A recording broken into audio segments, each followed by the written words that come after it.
Magandang araw mga ka-Express Info. Sa darating na pocket tournament sa Doha, Qatar, muling magpapakitang gilas ang pambansang kumpunan ng Pilipinas. Ito ang Gilas Pilipinas.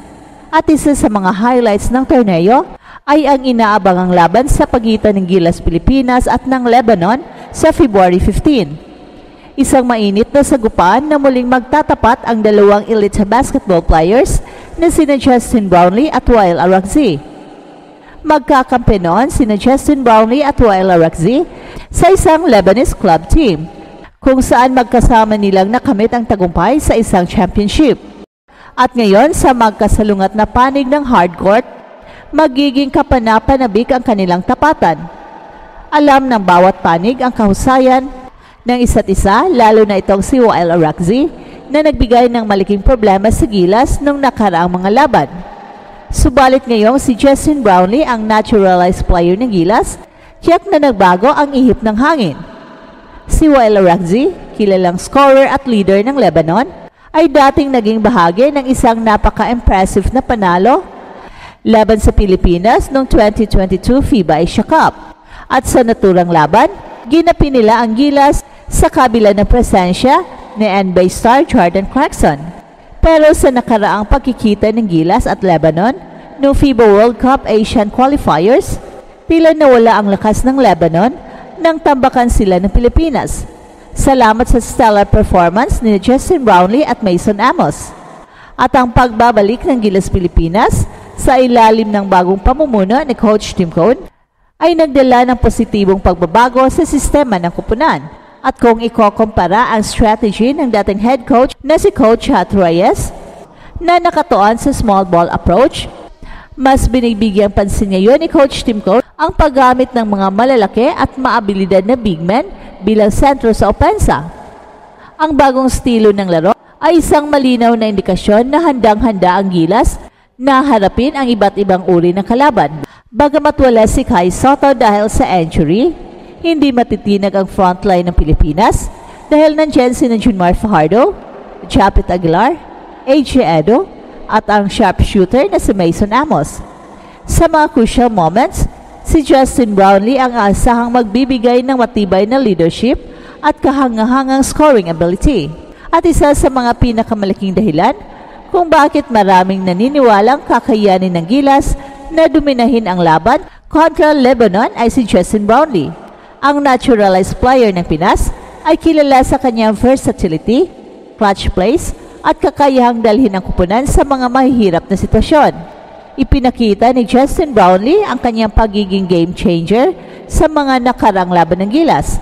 Sa kanilang huling sagupaan kontra Lebanon, siya ang nanguna sa opensa, nagbigay ng energy sa depensa, at nagpakita ng leadership na siyang nagpahirap sa kalaban. At ngayon, mas lalo pang pinaigting ang laro ng kupunan. Salamat sa mas maayos na ball movement at teamwork na hatid ng sistema ni Coach Tim Cone. Isa rin sa mga mahalagang aspeto ng laban na ito ay ang mas malalim na bench ng Gilas Pilipinas. Well, hindi lamang nakadepende ang kupunan kay Justin Brownlee, kundi umaasa rin sila sa kontribusyon ng iba pang mga mahuhusay na manlalaro tulad ni na AJ Edo, Mason Amos, Dwight Ramos at Scott Thompson. At si AJ Edo, na kilala sa kanyang defensive prowess, ay magbibigay ng dagdag na pader sa depensa ng Gilas. Kasama si Japet Aguilar na may karanasan sa international competition.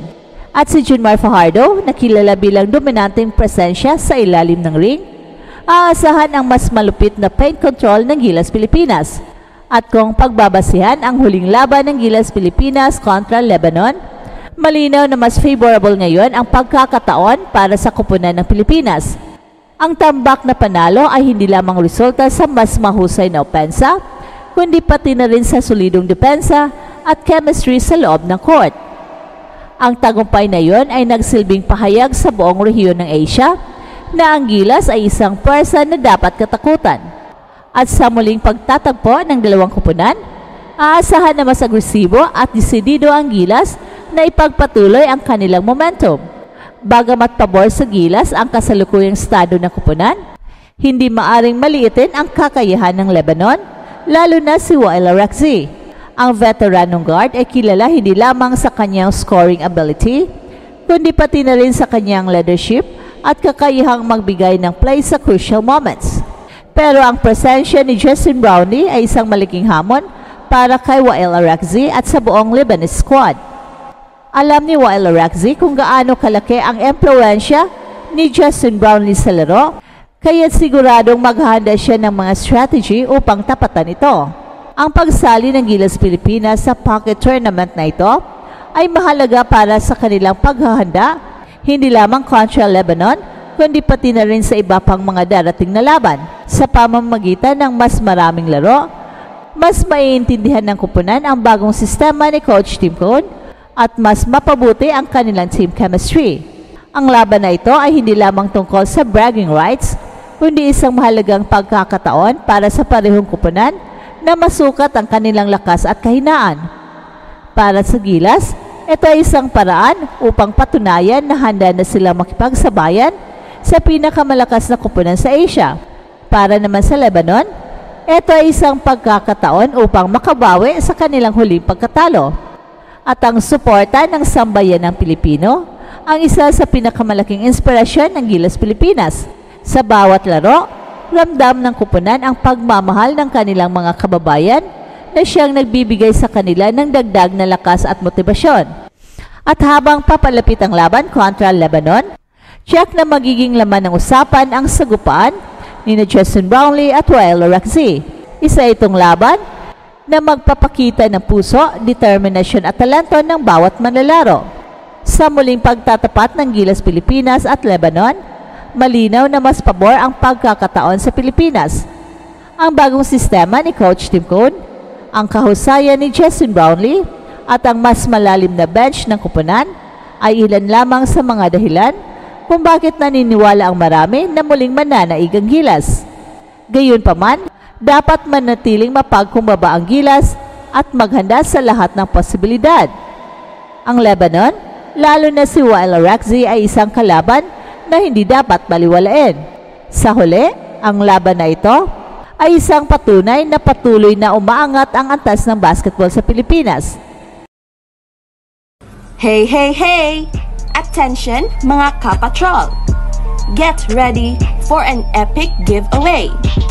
Once Express Info hits 150k subscribers, one lucky winner will win the incredible Oppo Reno 11F 5G smartphone.